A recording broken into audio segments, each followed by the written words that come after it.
Bună, mă numesc Ioan și sunt alcoolic. Așa își încep ei ritualul prezentării, rând pe rând, apoi ascultă. Iar uneori găsesc în poveștile celor la fel ca ei acel ceva care îi face să depășească mai ușor momentul critic. Este vorba despre persoanele dependente de alcool.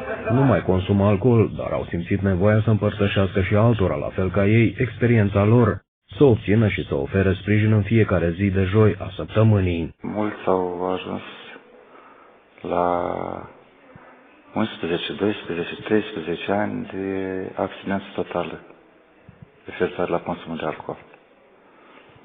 Dar numai prin participarea constantă la grup. La nivelul județului Botoșani, consumul de alcool este o problemă destul de gravă, care a îngrijorat până și pe reprezentanții bisericii. Ei s-au implicat în înființarea grupului alcoolicilor anonimi Șansa Vieții, pentru a întinde o mână de ajutor tuturor celor care au căzut în patima beției. Știm foarte bine că beția este o boală.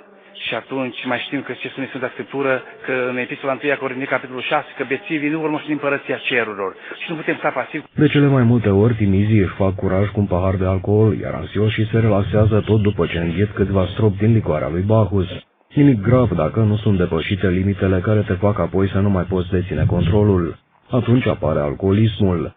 Specialiștii spun că nu este un viciu, ci o boală. Ca să o învingă, victimele au nevoie de multă motivație, dar și de sprijinul celor din jur. Toți, dacă îi întrebați ce consumă, toți zic o bere, sau dacă au început cu o bere.